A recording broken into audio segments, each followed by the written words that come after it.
ಜನ ಒಂದು ವೇಳೆ ದೇಶಕ್ಕೆ ಆಪತ್ತು ಆಗೋಂಗಿದ್ರೆ, ತೊಂದರೆ ಆಗೋಂಗಿದ್ರೆ, ಅಂತಾರಾಷ್ಟ್ರೀಯ ಮಟ್ಟದಲ್ಲಿ ತೊಂದರೆ ಆಗೋಂಗಿದ್ರೆ ಆ ಸಂದರ್ಭದಲ್ಲೇ ಅದನ್ನು ಬದಲು ಮಾಡ್ಬೋದು, ಅದು ಸಂಸತ್ತಿಗೆ ಅಧಿಕಾರ ಇದೆ ಅನ್ನೋದನ್ನು ಈ ಸಂದರ್ಭದಲ್ಲಿ ರುಜುವಾತು ಮಾಡಿದ್ರಿಂದಾಗೆ ಯಾಕೆ ಅಮೇರಿಕೆಯಲ್ಲಿ ಡಿಕ್ಟೇಟರ್ಶಿಪ್ ಆಗುವುದಿಲ್ಲ ಅನ್ನೋದು ಸಾಕ್ಷಿ ಆಗಿಬಿಟ್ಟದು, ಇವತ್ತು ಉದಾಹರಣೆ ಆಗಿಬಿಟ್ಟದಂದರೆ. ಹೌದು, ಅಧ್ಯಕ್ಷೀಯ ಪದ್ಧತಿಗಿಂತ ಅನೇಕ ದೇಶಗಳನ್ನ ನೋಡ್ತಾ ಇದ್ದೀವಿ, ಅಲ್ಲಿ ಡಿಕ್ಟೇಟರ್ಶಿಪ್ ಬರ್ತಾ ಇರ್ತದೆ. ಯಾಕಂದ್ರೆ ಅಧ್ಯಕ್ಷ ಹೇಳಿದ್ದು ಫೈನಲ್ಲಪ್ಪ, ಇನ್ನು ಬೇಕಾದ ರಾಷ್ಟ್ರ ಇಟ್ಕೊಂಡು ನೋಡ್ರಿ, ಅಧ್ಯಕ್ಷೀಯ ಪದ್ಧತಿ ಇದ್ದಲ್ಲೇ ಡಿಕ್ಟೇಟರ್ಶಿಪ್ ಕಾಣ್ತದೆ. ಆದರೆ ನಮ್ಮಲ್ಲಿ ಡಿಕ್ಟೇಟರ್ ಆಗೋದು ಸಾಧ್ಯತೆ ಇದ್ದರೂ ಸಹ ಭಾರತದಲ್ಲಿ, ನಮ್ಮಲ್ಲಿ ಅಂದರೆ ಭಾರತದಲ್ಲೇ ಡಿಕ್ಟೇಟರ್ ಆಗೋ ಸಾಧ್ಯತೆಗಳಿದ್ದರೂ ಸಹ ಸಂಸತ್ತು ಪರಮೋನ್ನತ ಅನ್ನೋದಷ್ಟಲ್ಲ, ಸಂವಿಧಾನ ಈ ಸಂಸತ್ತಿನಿಂದ ಪರಮೋನ್ನತ. ಸಂಸತ್ತಲ್ಲಿ ಏನಾದರೂ ಡಿಸಿಷನ್ ತೊಗೊಳ್ಬೇಕು, ಮಾಡಬೇಕು.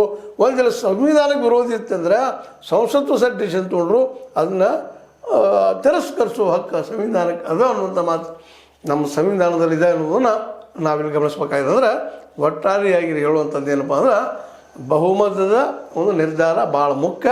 ಅಧ್ಯಕ್ಷ ಕೆಲವೊಮ್ಮೆ ತಪ್ಪು ಮಾಡ್ಬೋದು ನನಗೆ ಮಾಡಿದ್ರೆ ಟ್ರಂಪ್ ನೋಡ್ತಾ ಇದ್ವಿ ನಾವು. ಹೌದು, ಅಧ್ಯಕ್ಷೀಯ ಪದ್ಧತಿಯಲ್ಲಿ ಇವರಿಗೆ ನನಗೆ ಅಧಿಕಾರ ಅಂತೇಳಿ ಈಗ ಇದ್ಲ 3 ಜನ ಅದನ್ನು ವಿರೋಧ ಮಾಡಿದರು. ಯಾರು ಇಲ್ಲಿವರೆಗೆ ಅಧ್ಯಕ್ಷರ ವಿರೋಧ ಹೋಗಿರಲ್ಲ, ನೀವು ಹೋದ್ರಿ ಅನ್ನುವಂಥ ನೆಲೆಯಲ್ಲೇ ಇವತ್ತು ನಮ್ಮ ಅಲ್ಲೇ ಕಾಂಗ್ರೆಸ್, ಅಮೇರಿಕ ಕಾಂಗ್ರೆಸ್ ಇದ್ದು ಅದನ್ನು ರಿಜೆಕ್ಟ್ ಮಾಡಿದ.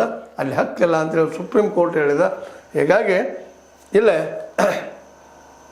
ಪ್ರಜಾಪ್ರಭುತ್ವ ನಿಜವಾಗಿಯೂ ಅಲ್ಲಿ ಗೆದ್ದದ ಅನ್ನುವಂಥದ್ದು. ಅಧ್ಯಕ್ಷರು ಪರಮೋನ್ನತಲ್ಲೇ ಅವರು ಒಂದು ವೇಳೆ ದೇಶ ವಿರೋಧಿಯಾಗಿ ಅಥವಾ ಮತ್ತೊಂದು ಸಂವಿಧಾನ ವಿರೋಧವಾಗಿ ಏನೋ